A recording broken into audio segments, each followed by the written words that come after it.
Suscríbete en nuestro canal de YouTube, activa las notificaciones y mantente informado.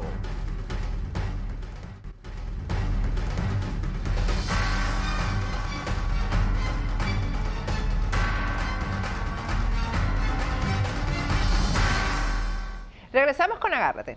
En el momento en que te decidas a comprar vehículo aquí en el sur de la Florida, te recomendamos a la gente de Victory Motors, porque ellos tienen, además de una gran cantidad de vehículos, una gran variedad, ellos son sumamente honestos. No te van a vender un vehículo reconstruido, que esté en malas condiciones, te dan todas las garantías.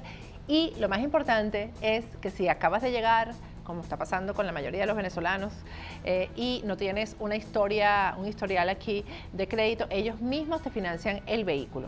Si la idea es llevarte el vehículo a Venezuela, también te hacen esa diligencia. Victory Motors, ahí tienen ustedes en pantalla la forma de ubicarlos. Bueno, estamos conversando con el doctor Carlos Sánchez Berzaín acerca de esto, de aplicar la Convención de Palermo, que podría ser una salida viable y además con presión internacional para el régimen de Nicolás Maduro. Esto de la presión internacional es bien importante, pero una pregunta antes de continuar con el mecanismo para aplicarlo, etcétera, es si usted como analista que conoce tanto de estas cosas, ¿no ha sentido como que hay más presión internacional que interna en Venezuela? Es decir, todo, incluyendo el presidente Macri, todos los presidentes están, pero ahí forzando la barra y dándolo, y entonces de repente allá adentro la dirigencia de oposición está en otra actitud.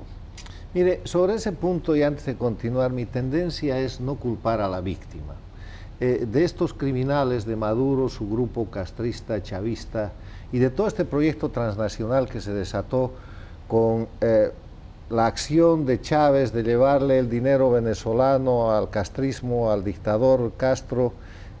Castro recreó su proyecto foquista de los 60 y embarcó a Chávez en lo que se llama el socialismo del siglo XXI, el movimiento bolivariano o el movimiento ALBA, que no es otra cosa que con discurso antiimperialista difundir un neocomunismo castrista en América Latina que nos ha puesto donde estamos.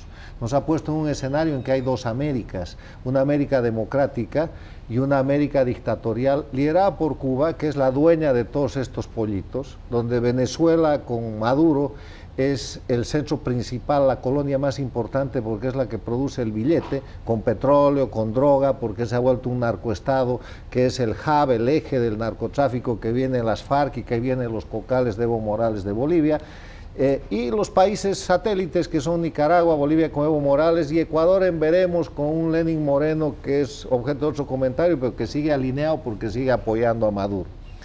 En ese escenario, cuando viene ese nivel de opresión, donde no hay Estado de Derecho, donde hay atropello, donde el miedo es la regla para someter a la gente, donde el abuso sirve para cualquier cosa, donde igual te pueden matar, que secuestrar un hijo o que robarte las propiedades y obligan a la gente a ir por miedo, donde hay presos políticos, donde hay tortura, yo no censuro a la víctima.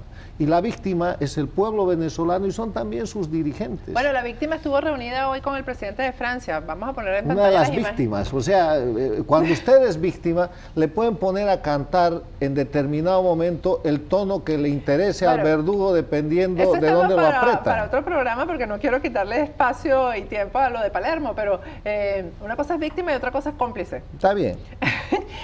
o aquellas víctimas que sufren del síndrome de Estocolmo, ¿no? También. Yo estoy de acuerdo con usted. Yo creo que hay una desazón interna e internacional sobre ciertas conductas de ciertos grupos de oposición, pero hay que ocuparnos de los delincuentes para salvar a las víctimas. Después el pueblo elegirá si quiere estos dirigentes o quiere otros. Lo que yo personalmente creo es que la dictadura va a caer con su oposición funcional y la renovación va a ser total, porque el pueblo está viendo qué le conviene y qué no le conviene, pero para eso necesitamos libertad y democracia. Así es.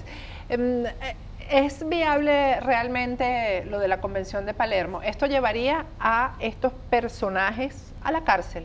Déjeme volver al tema. ¿O no? Estábamos en que pueden aplicar las autoridades venezolanas, pero digamos que no pueden, ni la Asamblea, ni los magistrados, ni la fiscal. Hay otra posibilidad, que es la que expongo en mi comentario, en mi columna de esta semana. Los países afectados, ¿Qué son los países afectados? Solamente con la migración forzada, sin hablar de tráfico de influencias, de lavado de dinero, de narcotráfico o inclusive de crímenes de llevar capitales a través de los familiares de los criminales. Colombia, Panamá, Brasil, Argentina, Perú, Chile, todos tienen asilados, Estados Unidos, México, Costa Rica, básicamente en España, Europa estamos en todas Francia, partes. ¿okay? Entonces, ¿cómo funciona eso ahí?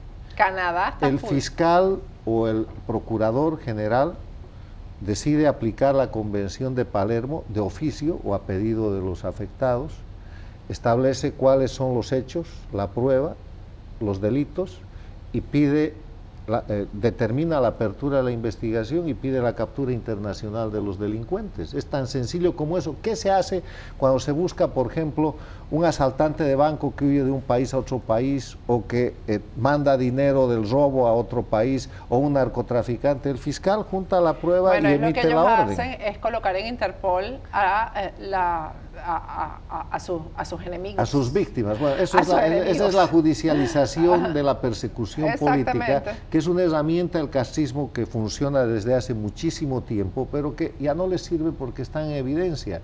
Los jueces son de ellos, ¿no? Claro, la Interpol ya ha terminado por rechazar todo eso, pero aquí hay un hecho fundamental en el que hay que insistir, Patricia. Al aplicar la Convención de Palermo, que es absolutamente pertinente y absolutamente aplicable, yo creo que en unos días o semanas más lo vamos a lograr. Esta documentación está en estudio en varias cancillerías de América Latina. Estamos mandando los documentos, importantes personalidades del mundo venezolano en el exilio están usando sus contactos para llegar a diferentes autoridades y para pedirles nada más, estudien esto y aplíquenlo. Porque no se trata de defender a los venezolanos, se trata de defender a los peruanos, a los panameños, a los norteamericanos, a los colombianos. Hoy día Colombia tiene una tragedia y es que toda la migración forzada venezolana está yendo a quitarle el empleo a los colombianos porque los pobres venezolanos que llegan en estado de necesidad están dispuestos a trabajar por cualquier precio y esa es una crisis terrible para Colombia. En Panamá y pasa en y en los países desarrollados, en Estados Unidos, aquí están pidiendo ya el DACA, no sé qué. Bueno, hay un montón de niños venezolanos, yo digo niños porque son, los del DACA, que ahora se quedan sin esa protección, pero son muchos. Bueno, pero... Y eso se convierte en un problema ¿De qué se trata? Le estoy mostrando nada más que los delitos son delitos y que hay efectos en terceros países que tienen que actuar. Se trata de poner a la gente que hoy día está en el gobierno de Venezuela, a Nicolás Maduro y todo su grupo de delincuencia organizada, en el ámbito que le corresponde, que es el ámbito del delito. No son políticos, ese no es un hecho político, y al no ser un hecho político, al trasladarlos de la política al ámbito delictivo, que es el que ejercen todos los días, ellos no van a poder alegar condiciones de gobierno, condiciones de Estado, y no van a poder alegar soberanía, porque saben eso le iba a preguntar, el delito... porque le van a decir que eso es injerencia en la política absolutamente interna, no. ¿Acaso perseguir un narcotraficante que se fuga de Colombia a los Estados Unidos o a México o se va a Europa y capturarlo es un atentado contra la soberanía? Esto es delito. El delito no está protegido por el concepto de soberanía, ni es un asunto interno precisamente por la Convención de Palermo, para que no se alegue que la comisión de un delito de un Estado a otro Estado, o que el ocultamiento de los frutos de un delito de un Estado en otros Estados es una injerencia a asuntos internos o es un problema de soberanía, es que se hace la Convención de Palermo. Y basta para entender eso leer el discurso de presentación que en su momento hace Kofi Annan como secretario general de las Naciones Unidas, invitando a la firma de esta convención, que ya está firmada por todos, diciendo no debe haber en el mundo un lugar donde los delincuentes se oculten y no podemos permitir que la delincuencia aproveche la tecnología, el poder y el dinero para evadir la sanción penal que hay que imponer. Lo que hay que hacer es institucionalizar de una vez que son criminales. Que son criminales. ¿Alguien tiene alguna duda? Pero alguien tiene, después de 150 y tantos muertos, después de torturas, después de las imágenes de calle que se ven, después del narcotráfico. A ver, yo creo en el Departamento de Justicia de los Estados Unidos. Les ha presentado documentos muy claros donde están aplicando las normas de los Estados Unidos para congelar bienes que provienen del delito. ¿Qué más prueba que esa? El informe de las Naciones Unidas que usted acaba de mencionar es prueba preconstituida para abrir este tipo de causas en cualquiera de los Estados miembros de las Naciones Unidas. La prueba existe. Y además los delitos son infraganti. ¿Qué quiere decir delito infraganti? Que se está viendo. Y cuando hay un delito infraganti, usted no necesita ser autoridad para detener al delincuente. Se está cometiendo todos los días, son delitos que se cometen a diario.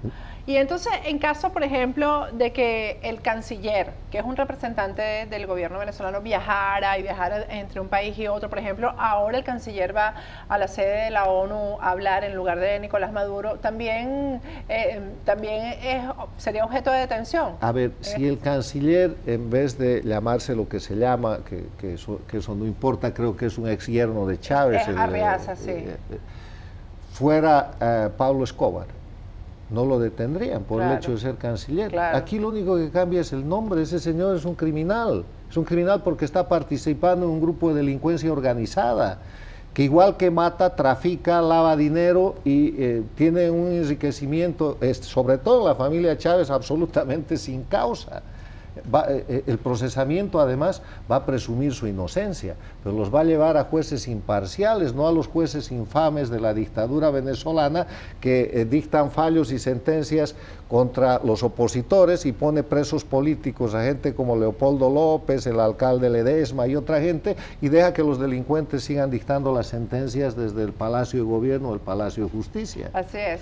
Bueno, hay que ponerse a trabajar en donde estemos para que se pueda aplicar en algún momento esta convención de Palermo. No quiero dejarlo ir sin preguntarle, he comentado en el primer segmento, este evento que hizo la FARC para lanzarse como opción política en Colombia, la participación multitudinaria que hubo ahí, porque la hubo, hay que reconocerlo, figuras del deporte muy queridas en Colombia estuvieron ahí, y además ya ellos propusieron pues que la salida a todos los problemas de Colombia es una Asamblea Nacional Constituyente, es como un librito. Bueno, están queriendo llevar a Colombia a lo que empezó Chávez, a lo que hizo Evo Morales, a lo que hizo Rafael Correa y a lo que manipuló Ortega. Dice que la solución es una asamblea constituyente, destrozan la institucionalidad, destrozan la democracia, establecen leyes flácidas, que ya son leyes infames, porque están hechas para violar precisamente los principios y valores de la democracia y de los derechos humanos, y el resto es una historia conocida, usted lo ha dicho, Chávez empezó diciendo juro sobre esta moribunda constitución.